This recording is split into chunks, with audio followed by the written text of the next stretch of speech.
Hello and welcome back everybody. And in the geography lesson number 2, we are going to start this chapter today. And this chapter deals with the forest and wildlife resources. तो इस chapter में हम लोग को forest और wild life के बारे में पढ़ना है. And before I commence in the chapter I want to give you some explanation about this chapter. In this chapter, we are going to study about the biological diversity available in India, the flora and fauna, and what are the reason that India is a mega biodiversity. तो क्या कारण है कि भारत को mega diversity बनाते हैं? We all know that India has all the types of climate found in the world, right from the very hot climate of the desert of Rajasthan to the alpine climate or the very cold climate in the Himalayas, the heavier rainfall areas in the northeast and western Ghats to the drier areas in the Punjab. तो हमारे यहाँ हर तरह का मौसम और हर तरह की जो जलवायु मिलती है. It leads to the availability of biodiversity and the flora and fauna which are found here, they are varied. Then by flora we mean the plant life and fauna, the animal life which are present at a particular place.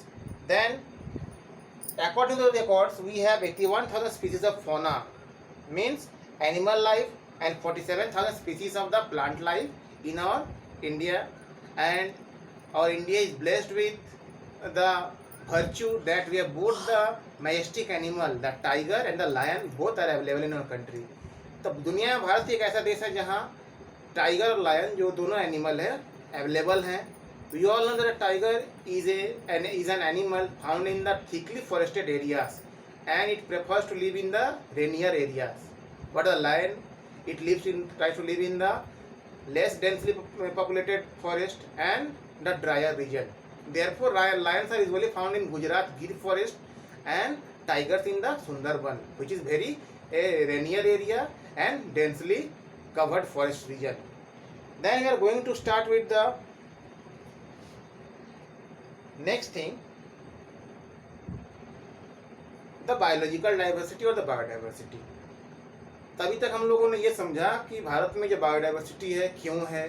The reason is that the varied climate conditions, the rainfall, the temperature condition, they are all available in India. Then India is a place where the forest are vanishing at a very fast pace. तो भारत ऐसा एक देश है जहाँ पे forest जो है बहुत तेज गति से कम हो रहे हैं. The reason is that population is increasing, and for feeding the population, agriculture is to be done. For settlement, new towns and villages should be there, and settlement should be done. Mining, roadways, power projects and dams, they are all to be built. Therefore, the forests are cut indiscriminately to settle this purpose and matters. Now, when we are going to study about the various species, and according to the IUCN, it has been divided in the various groups. तो हम लोग अब animals या plants को groups में बांट के पढ़ेंगे कि उनको हम लोग स्टडी के महत्व से नज़रिए से कैसे विभिन्न ग्रुप्स में बांट सकते हैं. The first group is of the normal species.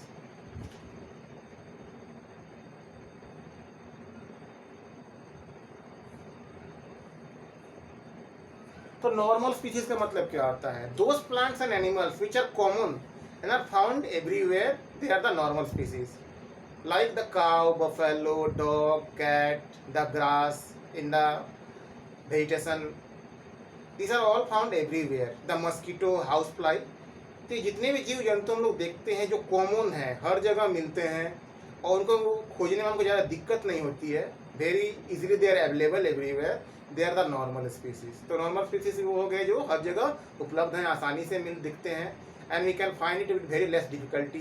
They have no threat of extinction.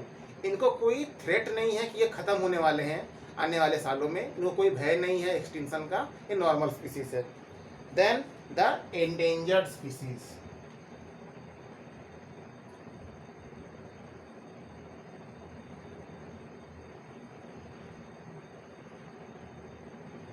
The endangered species are those species which are in danger of extinction. तो ये वे स्पीसीज है जिनको डर है कि वो आने वाले समय में ख़त्म हो जाएंगे. Why? Because due to poaching, hunting and due to indiscriminate cutting of the vegetation, there is a fear that they can die out और wipe out in the future. Like the black buck, काला हिरण।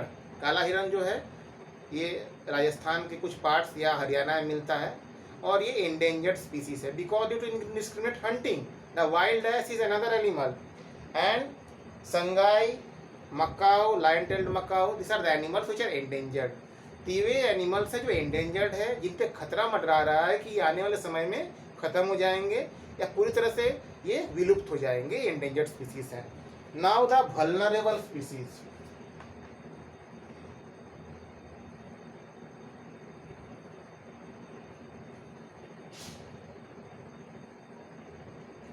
The vulnerable species are those species whose population has declined to that level that they will be moving in the endangered category in near future.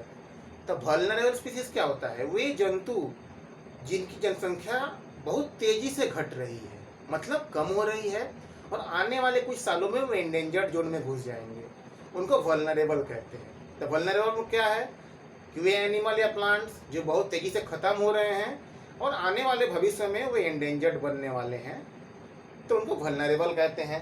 तो vulnerable के कुछ example हैं, Asiatic elephant and the Ganga dolphin. तो एशियाई जो हाथी हैं vulnerable हैं, जनसंख्या घट रही है। डॉल्फिन जो हमारा है गंगा नदी में मिलता है, वो भी वल्नरेबल स्पीसीज में आ जाएगा। Means they are dying at a very fast pace and in the coming years they will become endangered. Okay, then the next is the rare species.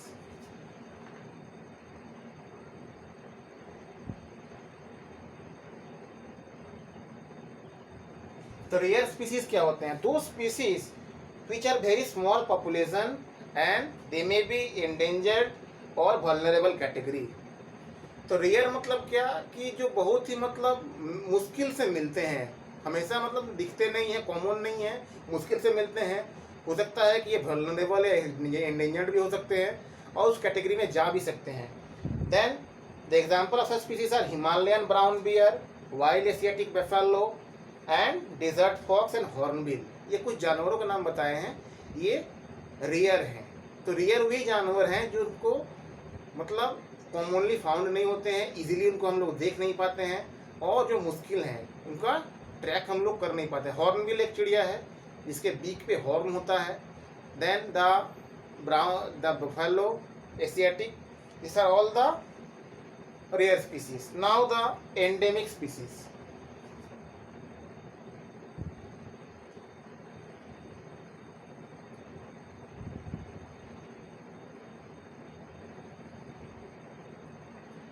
Endemic species क्या होता है? This species are found in a particular area which is covered by geographical barriers. कहने का मतलब है कि ऐसे जानवर जो किसी खास ज्योग्राफिकल एरिया में ही मिलते हैं, उसके बाहर वो लोग नहीं मिलते हैं।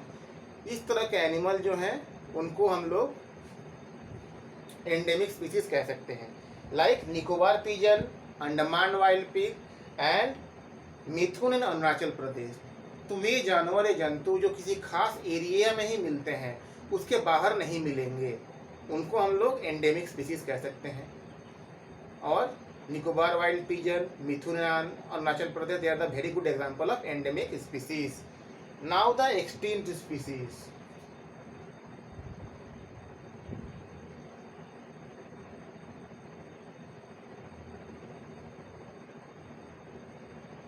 Those species of animals which are no longer found today but were found in the past। तो वे जानवर जंतु जो आज के दौर में नहीं मिलते हैं, पहले मिलते थे। Like dinosaur, then the pink headed duck, cheetah, this are the extinct species. तो चीता जो है बहुत कॉमन था इंडिया में, about 100 years ago it was common, but now it is extinct. We don't find any cheetah in India. It is very difficult and no reports have been found of any cheetah. Then the pink-headed duck, it also not found in India. Means those animals which have been totally wiped out due to hunting or with climate change, these are the extinct species. तो ये जो है categories है जिसमें हम लोग जानवरों को क्लासिफाई कर सकते हैं स्टडी के लिहाज से और इजीली कर सकते हैं। Then the reason for the vanishing of the cheetah, why the cheetah vanish from the India, and the reason is that due to the lack of habitat, due to lack of food and due to indiscriminate hunting. These are the factors which led to the extinction of the cheetah in India. ये कुछ factors हैं जिससे चीता extinct हो गया India में. Then the Himalayan yew is a tree found in the Himalayas, particularly in the Arunachal Pradesh, Uttarakhand and Himachal Pradesh.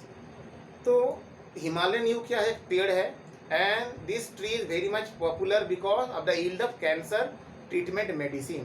तो इस पेड़ की जड़ से, छाल से और पार्ट से टैक्सोल नाम का एक केमिकल कंपाउंड निकलता है जिससे कैंसर का ट्रीटमेंट हो सकता है. Then due to this thing the trees have been instrumentally exploited for obtaining taxol, and these are now led to the total destruction of the yew trees. So these trees have been found to be in a very dire stage and pitiable stage at this point of time. Then thank you very much for listening to me. If you have any questions, comments and queries, you can put up, and have a good day. Thank you very much.